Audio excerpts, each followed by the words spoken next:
pagi, perkenalkan nama saya Zelin Teofani Posta Natalia, MPM saya E1G0230003. Assalamualaikum warahmatullahi wabarakatuh. Perkenalkan nama saya Galis Saputra, NPM E1G023075. Assalamualaikum warahmatullahi wabarakatuh. Perkenalkan nama saya Andre Purnama, NPM E1G023001. Assalamualaikum warahmatullahi wabarakatuh. Perkenalkan nama saya Cindy Cahya Kirani, NPM E1G023091. Assalamualaikum warahmatullahi wabarakatuh. Perkenalkan nama saya Raja Ananda Saputra, MPM saya S1G023065.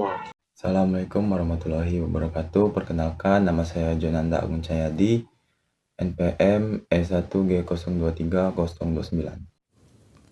Selamat pagi, perkenalkan nama saya Harnoldo Syahan dengan NPM E1G02025.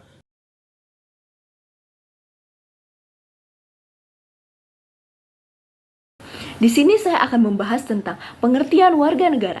Warga negara itu apa sih? Warga negara adalah penduduk sebuah negara atau bangsa yang berdasarkan keturunan dan tempat kelahirannya, mempunyai kewajiban atau hak yang sama sebagai warga negara di negara itu sendiri. Warga negara adalah orang yang secara hukum merupakan anggota dari suatu negara. Warga negara yaitu orang-orang sebagian dari suatu penduduk yang menjadi unsur negara, yang mempunyai hubungan yang tidak terputus dengan tanah airnya, dengan undang-undang dasar negaranya itu sendiri. Sekalipun yang bersangkutan berada di luar negeri, selama yang bersangkutan tidak memutuskan hubungan atau terkait oleh ketentuan hukum. Kewarganegaraan adalah status hukum yang menunjukkan hubungan individu dengan sebuah negara. Status ini mencakup hak dan kewajiban hukum yang dimiliki oleh seorang warga negara, serta keanggotaan dalam suatu bangsa berdasarkan kesamaan budaya, bahasa, dan kesadaran nasional. Pendidikan warga negara. Menurut J.J. Cogan dalam buku Citizen Education 1998, pendidikan kewarganegaraan adalah pembelajaran secara formal maupun informal yang berlangsung di keluarga, organisasi keagamaan, organisasi kemasyarakatan, media, dan lain sebagainya, yang membantu membentuk totalitas warga negara. Menurut Mervin Panjaitan, pengertian pendidikan kewarganegaraan adalah pendidikan demokrasi yang bertujuan untuk mendidik generasi muda agar dapat berpartisipasi dengan aktif menjadi warga negara yang berdemokratis. Menurut David Kerr dalam bukunya yang berjudul Citizen Education and International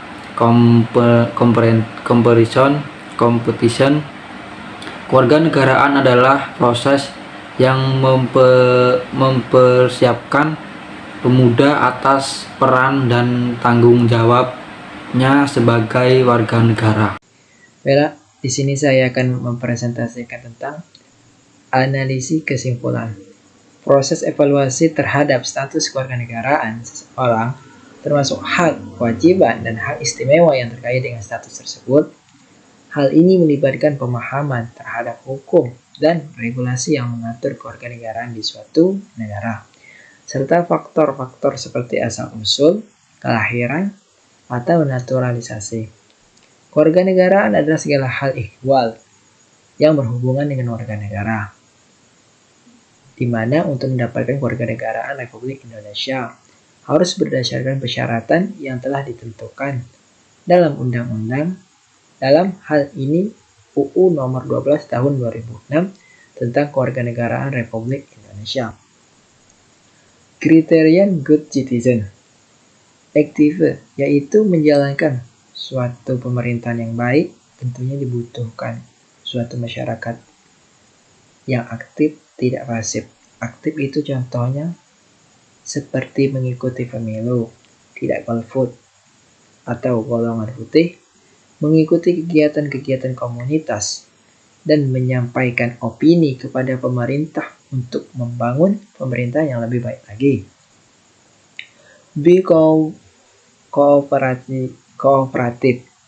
Maksudnya, masyarakat juga harus mendukung program-program pemerintah dalam menciptakan negara yang baik, seperti melaporkan jika ada kasus kejahatan, mentaati peraturan program pemerintah. Contohnya, jika pemerintah menetapkan bahwa pada hari Senin, Rabu, dan Jumat hanya boleh kendaraan yang bermotor plat ganjil yang boleh beredar di jalan, maka kita harus melaksanakannya dan bekerja sama dengan pemerintah untuk menciptakan kota tanpa kemacetan. Kriteria good citizen, self-control. Untuk menjadi masyarakat yang baik, tentunya kita harus dapat mengendalikan diri sendiri. Masyarakat yang baik adalah apabila masyarakat itu tahu apa posisinya dan melakukan hal-hal yang seharusnya. Obey the laws, yaitu patuhi peraturan-peraturan yang telah ditetapkan oleh pemerintah. Karena jika kita berada di suatu wilayah, tentunya kita harus mengikuti dan menjalani peraturan-peraturan yang ada di wilayah tersebut. Karena kita hidup pada mematuhi format-format yang ada dan kenali otoritas Anda.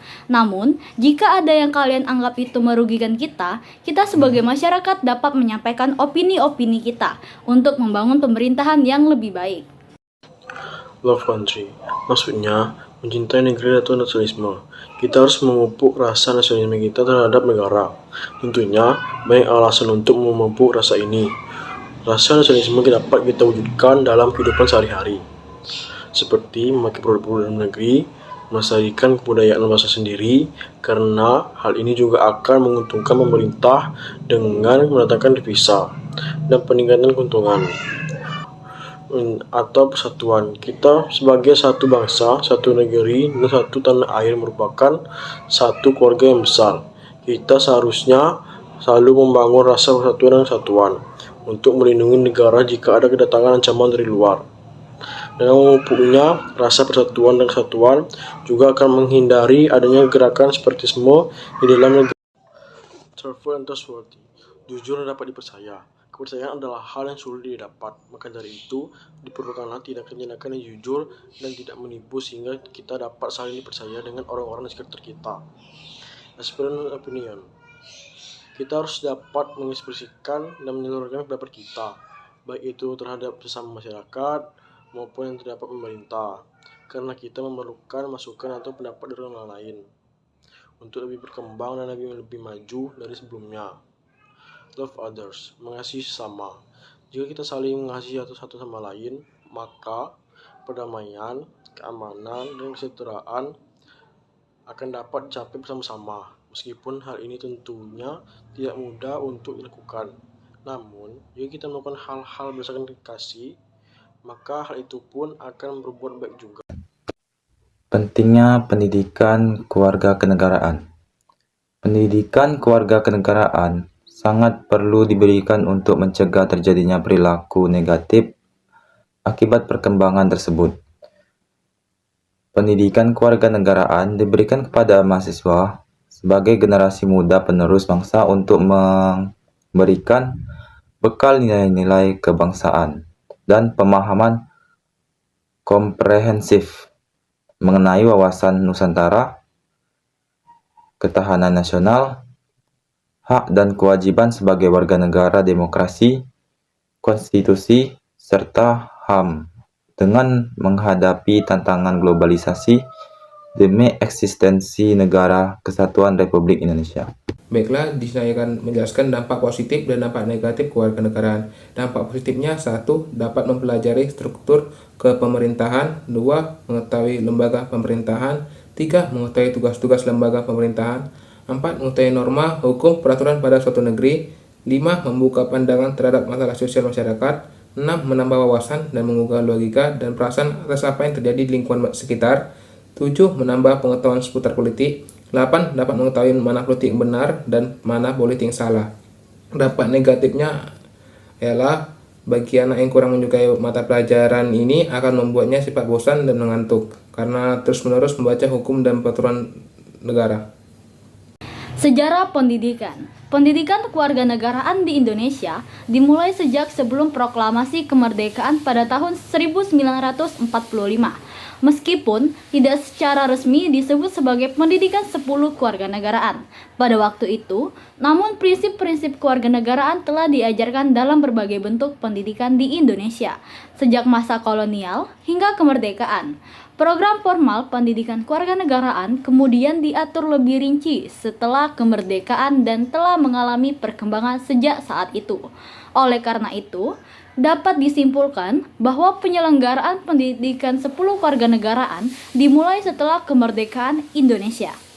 Upaya untuk membentuk semangat kebangsaan dan cinta tanah air dilakukan oleh para pendiri negara dan pemimpin negara melalui berbagai cara, termasuk menyusun dasar negara, menyampaikan pidato-pidato inspiratif, serta terlibat dalam perjuangan melawan penjajah. Mereka juga menekankan pentingnya persatuan, kekeluargaan, keseimbangan lahir dan batin, musyawarah, keadilan rakyat, dan ketuhanan sebagai nilai yang harus dijunjung tinggi oleh bangsa Indonesia.